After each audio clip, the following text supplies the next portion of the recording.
that choice is now an obligation. Because once I've made the choice of where to live, now the mortgage is an obligation.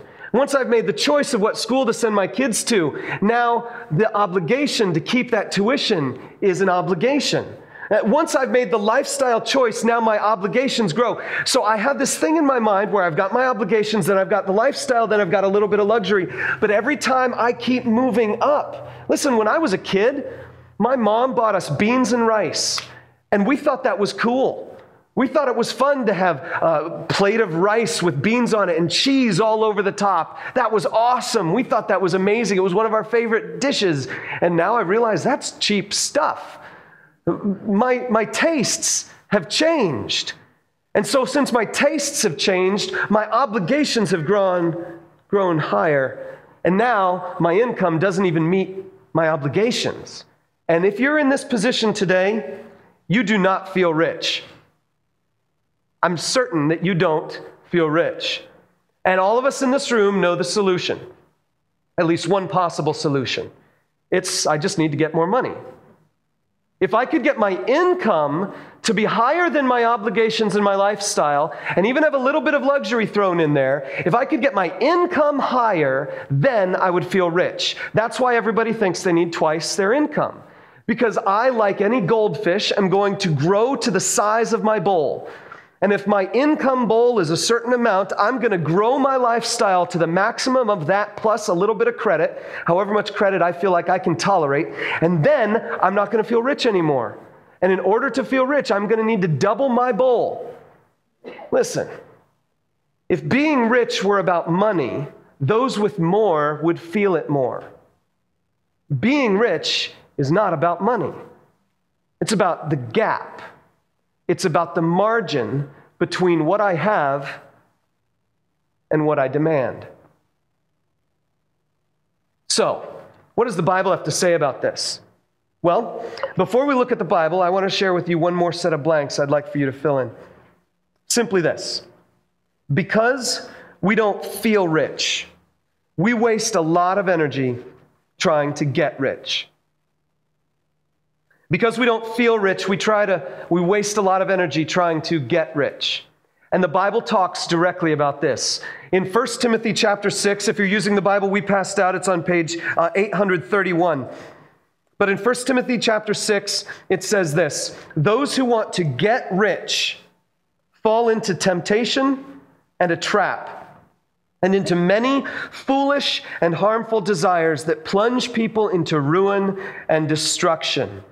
For the love of money is a root of all kinds of evil. Some people eager for money have wandered from the faith and pierced themselves with many griefs.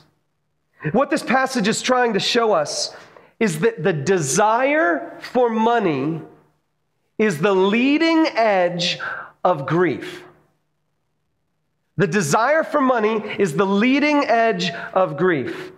Many of us get to this place where my obligations and everything is up here and my income is here, and I feel this tension, this negative margin. I don't have any margin in my finances. Instead, everything plus more is going out. And so I feel this great tension, like there's this wall above me, this tower above me, and I'm trying to climb it, but I just can't. It's up there because my income's down here, but my needs are up here. The things I demand from the world in my life, it's up here. And so I look at that situation, I see this is terrible, this is frustrating. What I need is I need more money. I need the money to get higher. And the Bible tells us that those who try to get the money are the ones who face even greater grief. In other words, the worst way to get rich is to try to get more money. The worst way to get rich is to try to get more money. Those who want to get rich fall into temptation and a trap. And you know what? We look at this passage and we say, this makes perfect sense to me. This is common sense. Anyone who even had any awareness of the Enron scandal or the reasons behind the 2009 economic collapse from a couple of years ago, you know, the real estate market just tumbling down into nothing. Anybody who knows the background of that financial situation knows that it boiled down to someone wanting more money. Someone was trying to play a little money game to get more money, and the end result was it just crashed for a bunch of different people. Anyone who knows about the father who spends one extra hour at the office trying to get that one extra deal closed to the neglect of his son's basketball game knows that the pursuit of money leads to grief. And this makes perfect sense to us when we're pointing our finger at other people. But then I look at myself and I say, well, hang on here. See, in the middle there, it says the love of money is just one root of all kinds of evil. As long as I avoid the other roots, I'm fine. I can still hang on to the desire for more money. I can still be eager for more money because only some people eager for money have wandered away from the faith. And only some people have pierced themselves with many griefs. And those who want to get rich fall into temptation. Yeah, but I'm strong enough, I can beat the temptation. And so I say about myself, this doesn't apply to me. I can pursue money, I can chase money, I can go after it, and I'll be safe. But listen, that's why this is in the Bible. Because it's common sense that we know some people fall into many griefs. It's in the Bible because Paul and God want you to know you're some people. And I'm some people. Because pursuing money is not the way to be rich. Have you ever met a person who was confident they were rich? I haven't. But I can imagine in my mind, if there's someone who's trying to get rich, the decisions they make are bottom line decisions. How much more wealth does this add to my bank account? If someone's trying to get rich, that's what they're thinking. But a person who is rich, a person who understands that they're rich, a person who feels rich, in my mind, that person makes decisions based on something completely different. Because if they feel rich, they don't have a need of getting more money. They don't feel the sense of need for more money.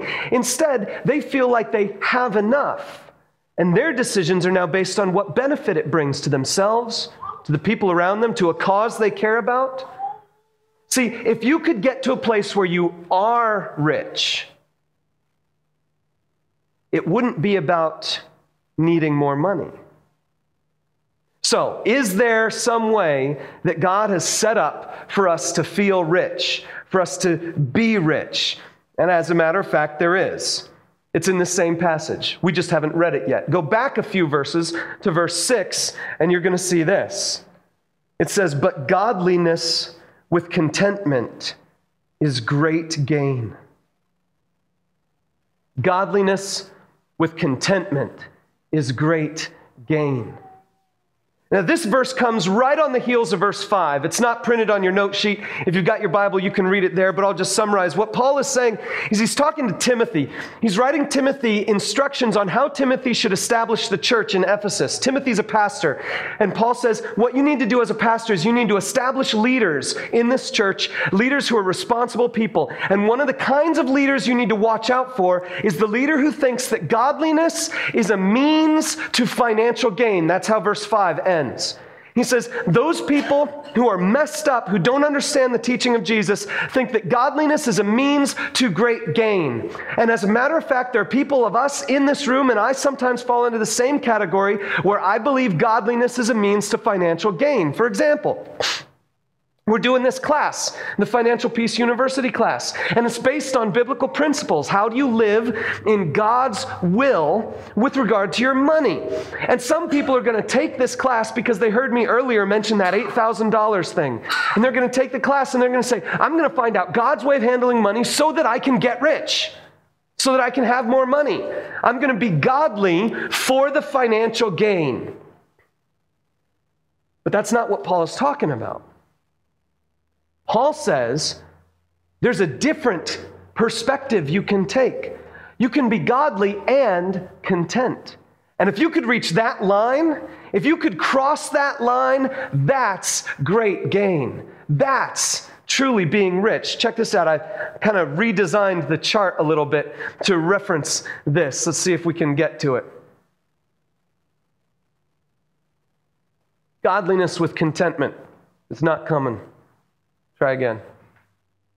Can you bring that up for me, Daniel? It's not working for me. Godliness and contentment. If you could imagine godliness and contentment being a line that comes up to that middle line right there. Go ahead and bring that up, Daniel. This is taking a while. What's up with our computer today? What weird technology. Okay, forget the technology. If you can imagine godliness and contentment coming up to this middle line right there, and then imagine that your income goes all the way up to the top, what would that feel like? If you could be godly and content at half of your income, you'd be already making twice as much as you need. You'd be at the level that everybody feels is rich. And it all boils down to this. How much money is it going to take for you to be godly and content? Seriously. How much money is it going to take for you and me to be godly and content? If we could cross that line, we would be rich. I wrote it down this way. You might want to fill in the blanks on your note sheet. A settled heart regarding my relationship with God and a settled heart regarding my financial condition, that would feel rich. Listen, if you walked through life and you were absolutely confident in your relationship with God, if you walked through life and you were absolutely confident that your financial condition was settled and stable where it needed to be, you wouldn't even want to ask this question, because it wouldn't be about money. It would be about your heart, and you would be rich. To be real practical, I've got 2 steps for you, 2 suggestions I'd encourage you to make. Step number 1 is the godliness step. Number 1, discover godliness as its own reward. Discover godliness as its own reward. Listen, if we even understood slightly what it meant to have a relationship with God, we would have a far different perspective on the money in this world. Think about it. God created everything. Jesus at one point said, "Why do you worry about what you eat or what you drink or what you'll wear? Don't you realize that the lilies of the field are dressed more splendorously than King Solomon was? Don't you realize that the birds of the air get their food because the Father in heaven feeds them? And if God cares for flowers,